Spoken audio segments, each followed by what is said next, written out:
Hello and welcome to yesterday's Airlines. In this video we're going to be taking a look at the Aeroclassics June 2022 releases and complete another tier ranking video to see which of those I think are the best and which of them I think are the worst.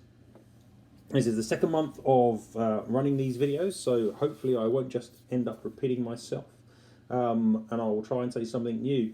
This month we've got 12 new models from Aeroclassics and Blue Box, if you believe such a firm exists. There actually is an extra model on the sheet, the Uganda Vika, but that was a model from last month. They just forgot to take off the release list, so we're going to ignore that one because I talked about it last month. But otherwise we've got a really good selection of models this month. Now, that's not really surprising. Aeroclassics almost always have a good selection of models, so that's their forte, a really good range of interesting releases.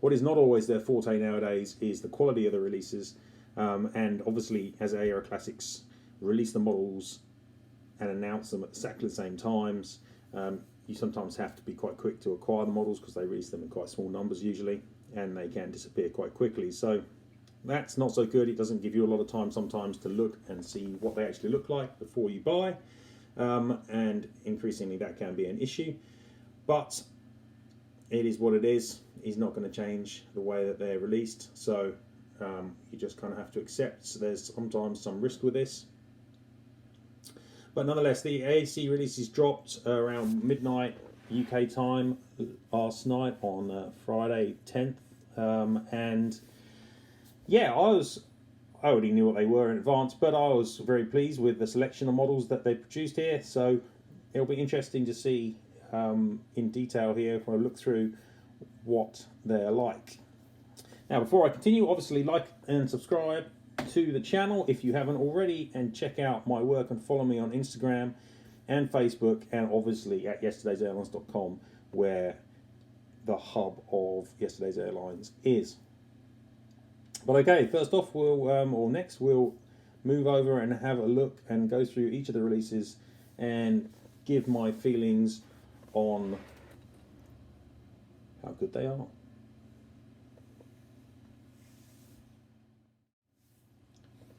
So I begin with one of the areas which is undoubtedly Aeroclassics' strength, and that is Douglas jets. AC has really good molds for pretty much all the Douglas family of aircraft, DC-8s through the DC-9s, the DC-10s, and so if you're looking for Douglas or McDonnell Douglas, then you can be pretty sure that Aeroclassics is going to produce a decent version of those. And this month we've got a couple of DC-8s, a Series 30 and a Series 50, and they are in the colours of UAT/Aero Maritime and UTA.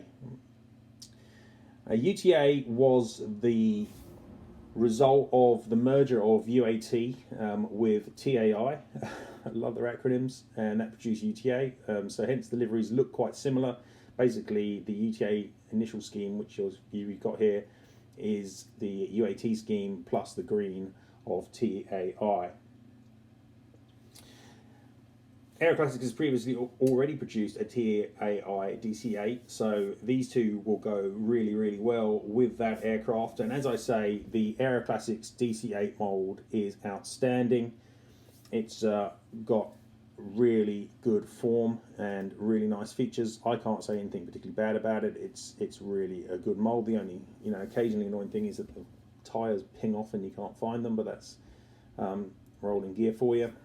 Otherwise, Aeroclassics DC-8s are excellent, and their series 10s to 30s or 10s to 40s basically have a really nice feature, which is kind of unusual for the sort of thing that Aeroclassics typically do, because it's the sort of thing which is close to getting an outsized gimmick, and that's the thrust reversers, which actually you can move on these early DC-8s, so they're either deployed or stowed, so that's really nice just by moving the back of the engine out, and sometimes they can hang a little bit funny when they're deployed, but it's a really nice feature. It looks generally pretty good and works well. So the The UAT Aero Maritime version here has got that feature because it's a Series 30, whereas the UTA version has been upgraded to a Series 50, and so it's got the static thrust reversers. And yeah, they both look really good. I haven't got any major complaints with the look of either of these models from what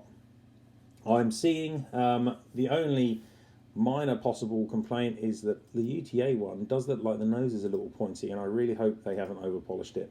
But otherwise, I think these are really, really outstanding releases, exactly the sort of stuff that I come to buy Aeroclassics for. I'm getting both of these, and they are, in my opinion, supersonic.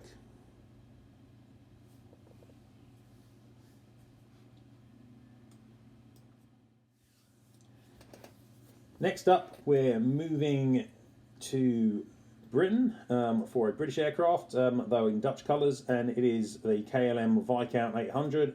Once again, this is really bread and butter material for Aeroclassics, and I like their Viscounts. There's some molds got a seam. I talked about this last month, but no one else is going to be making Viscounts, and it's okay.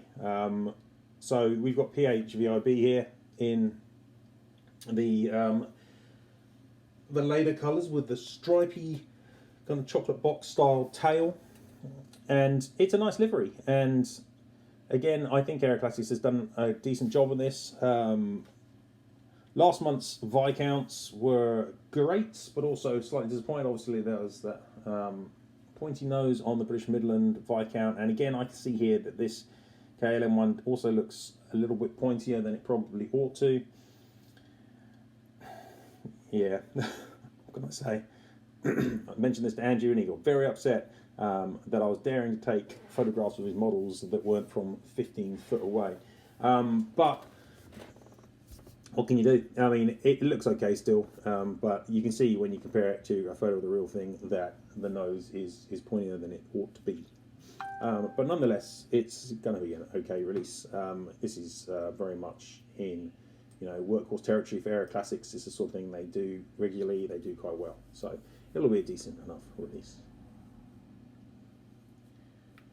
Next up, we've got a model which is likely to be one of the most popular from this release set, I think. Philippines is an airline which seems to sell really well. They're quite hard to find on the second market, and this month we've got a Philippines 727, which is registered RP C1240. I had a look at the Philippines fleet, and they only operated a pair of 727-100s for 2 or 3 years, I think between 1981 and 1984. So it's not like a really core member of the Philippines fleet. Nonetheless, it's a nice idea for a release, and there hasn't been a lot of classic Philippines that's been made. The 727-100 mould is a mould which has been reborn or found again or fixed up by Aeroclassics in recent years. It's an old mould, it's got a seam, and sometimes that seam is a little bit ugly nowadays. Again, the factory just being sloppy and lazy with the way they put the models together. Having said that, this version, looking at the pictures, the seam looks really well done and it looks quite tight, so that's good to see that they can get it right. And haven't got any problems with the mould myself. Obviously, it's an older mould. It's not going to be the most amazing 727-100 that's ever been made, but it is probably the best 727-100 that has been made in 400 scale to date, and I don't really see anyone making another one anytime soon. Checking out the photos of this model, and it looks nice from distance. And I was very close to buying it, I admit, but then I looked at pictures of the actual aircraft, and I noticed a couple of obvious errors, as you tend to when you dare to compare the thing to what it's supposed to be. And it kind of put me off a little bit, and I thought, oh, do I really need a Philippines 727 that much? No, I probably don't. I'll pass on this one. The issues that I saw are, firstly, look at the two P's in Philippine. They are out of position. The P's are too high, and when you look at the real aircraft, they're definitely in line. So I don't know why they can't print the P's in line. I don't think it's the first time they've been slack at that. The other issue that's obvious is that the two large deltas on the tail there are too small. They should go right up to the horizontal stabilizers, but they don't. Again, it's just a bit lazy. But the model itself looks okay, and again, I'm quite happy to put this one into workhorse territory. I think it'll sell well. So if you want it, I suggest trying to get hold of it quickly.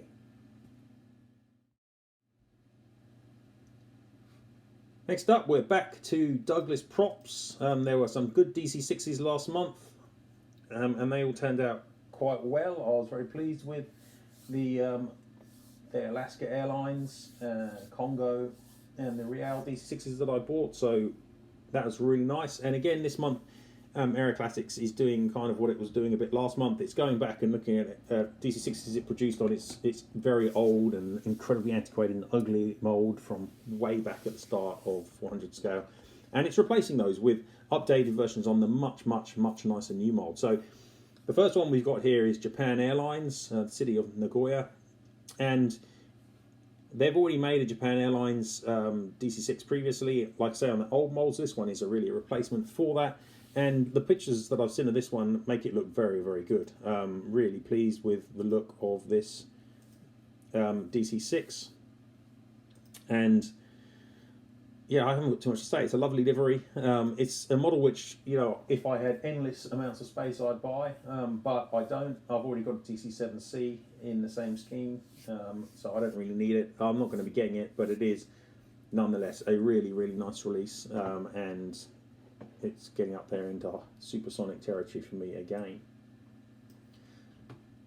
The remaining two DC-6s that have been made are both kind of almost holy grails, I guess. They're in the colours of United Airlines and the United Cargo, or United Airlines Cargo Division, and they're in the pre-mainliner, or the first mainliner colours that date from the early 50s to the late 50s, before the jets, and that they both represent DC-6, or the slightly stretched DC-6, DC-6B, and DC-6A, which is the cargo version.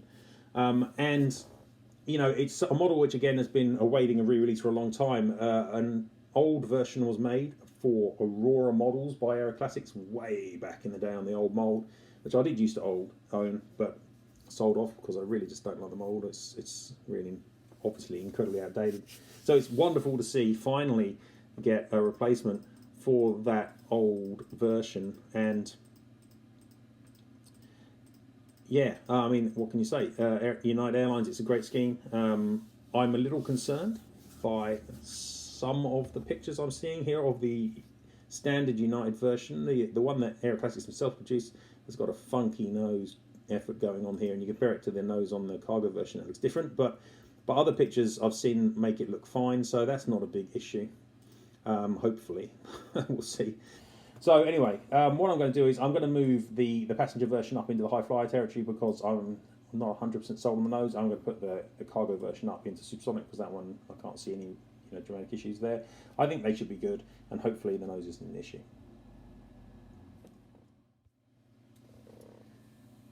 Next up is what is probably the standout model for me this month. It is a Uganda Airlines 707-321C 5X UAL. I really love African national carriers, and Aeroclassics is about the only company making them. Really can't get enough of interesting, colourful African airlines, and Uganda Airlines certainly fits the bill with this wonderful tricolour cheat line and the colourful flag on the tail. It's a lovely scheme, relatively simple, I guess, and perhaps could do with a nicer tail logo, but that's not exactly Aeroclassics' fault they didn't have one. It's looking like a great model. Aeroclassics, as I said last month, has got an excellent 707, 320B and C mould, and this one's looking really nice. It is, for me, the most exciting and interesting model this month, and exactly the sort of thing that I collect Aeroclassics for.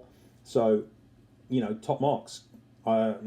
Comparing it to photos, I don't really see any major issues from distance here, and I think that this is going to be an outstanding model. So I know it won't be the biggest seller this month, but it probably deserves to be. For me, this one's definitely up in the supersonic territory.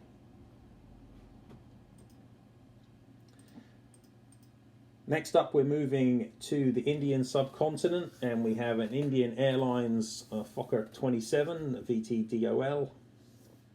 This aircraft appears to have quite an interesting history. I had a quick look at it online, and it looks like the aircraft was written off. So Aeroclassics does seem to occasionally find aircraft that have been written off on purpose. I don't know if that is the case, but it does make it a bit more interesting when the aircraft have been written off. And this one was crashed in the 70s. So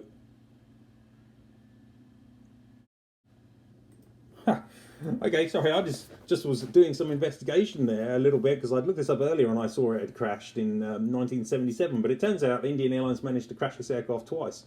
It crashed the first time only a year or so after entry into service in 1964 with where it says, during takeoff the aircraft landed wheels up almost immediately after becoming airborne. So that looks like it was the crew's fault, but they obviously repaired the aircraft after that. And then in 1977, the aircraft was on final approach to Jammu, and there was a dog on the runway, and they were advised to do an overshoot. But when they did finally land, the nose landing gear folded rearwards, and there was a lot of damage to the fuselage. So it's had 2 landing accidents, or 1 takeoff and 1 landing accident in its career, this aircraft.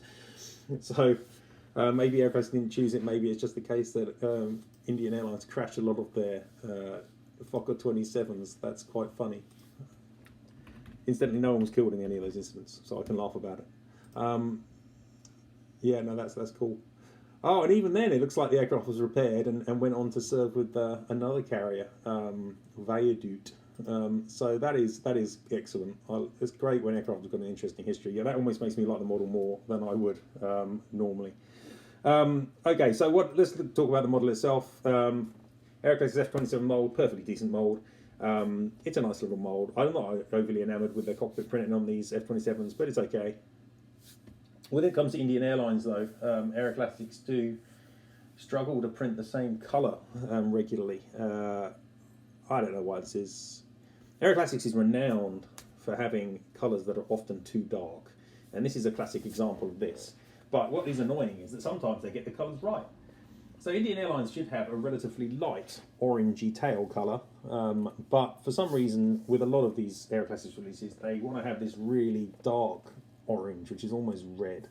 And this is an example where it is that way. I've already got 4 Indian Airlines aircraft, and they're not even made that far apart in time by Aeroclassics. I've got a 737-200 and a Hawker Siddeley 748, and both of those have got this lovely light orange tail, which looks accurate. And then I've got an Airbus A300 and a Caravelle, and both of them have got this much darker tail. And it does look like this F27 also has this darker tail. So that colour is not correct, but otherwise the model's looking okay. This one's going straight up into workhorse territory. Okay, next up we've got a couple of blue box releases, which is obviously just Aeroclassics pretending it's not Aeroclassics because it doesn't want to get upset by Alaska's lawyers, or doesn't want Alaska's lawyers to get upset, or doesn't want Gemini to get Alaska's lawyers to get Aeroclassics upset, depending on your viewpoint.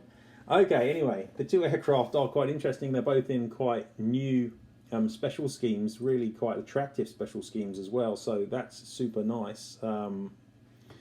First up, we've got this Seattle Kraken's scheme.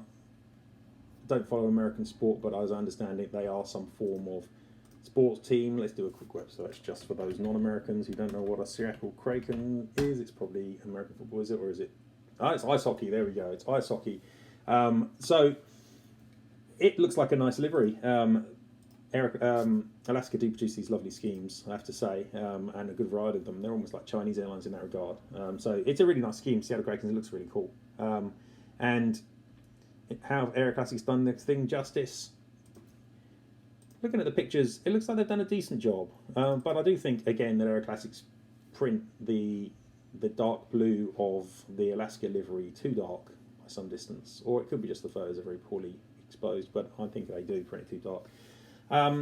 So it looks quite nice, and it looks like Aeroclassics have produced the livery quite well, and you've got to hand it to them. They can get new schemes out quickly when they need to, not always necessarily to the best quality, but this one looks pretty good, and so that's cool. The second scheme is even nicer, arguably. It's a selection of killer whales. I'm not sure if it's necessarily representing anything apart from the fact that there are lots of killer whales in, or orca, as they're more probably called nowadays, in that part of the country. It is really nice. The livery, it's got 3 on the body, and then you've got this leaping orca on the tail. Super nice. Once again, I would argue that they've got the colours a bit too dark, but it looks like they've done a decent job. Again, I can't really fault the general look of the liveries on these 77 releases. They look pretty good. So well done, AC there. Obviously, I talked about the Max mold last month. It's not great, but if you've already got Aero Maxes by Aeroclassics, then you're not going to be upset by getting some more. It's not offensively bad. It's just, inferior to the jcwings Gemini and the Panda versions. So, you get what you pay for in this regard. It's a perfectly okay, but really nothing special 737. It don't fit with my criteria anyway, but to be honest, I probably wouldn't buy it if it was my choice, and I'd wait for someone else to do this model, perhaps Gemini. But they're fine, and if you want to get the model, good on you. It probably will be perfectly nice. So both of these for me are sitting up there in the workhorse territory. They don't offend me by any means. They look like they've been produced quite nicely, so they're okay. Last up, we've got a couple of TriStar 500s, which are I've got Pan Am Models Co. Part numbers, but clearly are just more Aeroclassics stroke Loch Ness efforts. There's a lot to say about these, and frankly, I can't be bothered to say a great deal, even though there is a lot to say. Where do I start? Loch Ness or Pan Am Models, or whatever the hell you want to call them, have already produced both Pan Am and this United Hybrid TriStar before. They just did such a shockingly bad job that they felt the need to re-release them and do a better job, because Andrew didn't even like the originals. So they've improved their efforts this time round, and primarily by just doing a better job of printing the cockpit windows and better printing, so they don't look quite as awful as they did previously. I freely admit they look okay, almost if you squint they look okay. I mean, let's face it, no matter what Andrew says, the Loch Ness stroke Aeroclassics TriStars are not great. If you hide the undercarriage, then they actually don't look too bad. But the undercarriage is awful. Gear legs are malformed, they're too short, the nose gear's just in the wrong place, frankly. It's in the wrong bloody place. I'm over covering for these too much, to be honest. They're not very good. And Andrew likes to go on about how the NG Models TriStar just doesn't feel like a TriStar. Well, that perhaps explains why these Loch Ness TriStars sell. Are they being bought by blind people? Is that what's happening? Is that why people are feeling them not being good? Because anyone with eyes can see that the NG Models TriStar 500 is a spectacular aircraft and kicks these Loch Ness ones, right up the arse. I mean, these Loch Ness ones look, very weak in comparison. As Andrew likes to parrot, they sell, and that's great. If they sell, fine. If people want to buy them, it's entirely up to you. But I'm not going to sit here and say they're good models, because they're not. They're perfectly ordinary models. In fact, they're worse than they're perfectly ordinary. I would have perhaps in the past put these in the scrap metal area, but to be fair, the ones that I'm seeing here, they have got improved printing. They don't look incredibly awful, but when you look at the molded detail, it's not just the undercarriage, the wing fairings, the number 2 engine inlet, which on some of these early TriStars you can literally cut yourself on, it's so sharp. The general form and shape of the nose, the tail, and the engine pylons, I mean, it's all just not correct in detail. So for me, these are definitely no buys. If you bought them, it's tied up to you, man. I'm not telling you that you can't buy these things, so calm the hell down. But I'm not buying them. and I'm sitting here doing a rating video, so I've got to have an opinion. For me, these are gas guzzlers. I'm sorry, Andrew. I know it infuriates you, and I'll be getting plenty of vitriol on this, but the reality is that for me, these tristars don't cut it. And you know, if people want to buy them, that's great. And if it means that Aeroclassics survives because they make these sales of these Maxes and these tristars, and they can produce more classic stuff, then that's great. But they're not for me. Okay, so that is the roundup of the June Aeroclassics releases and my opinion on those. Looking through the release set in general, we've got a standard kind of month, I guess, for Aeroclassics, in that you've got a lot of good models being made, but you've got to be careful sometimes about the QC nowadays, which is something you never used to have to say about AC models.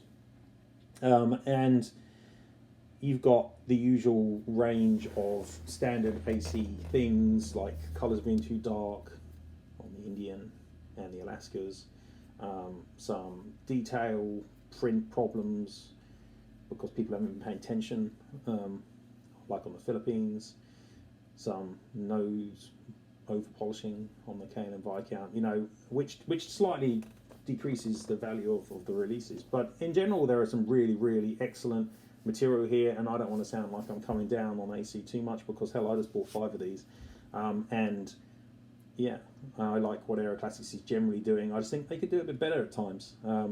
So that's just my view. Okay, guys. Anyway, that's all from me. Hope you've enjoyed the video. I'll see you for the next one of these, which is probably going to be geminijets. We'll see. And thanks very much for watching. Bye.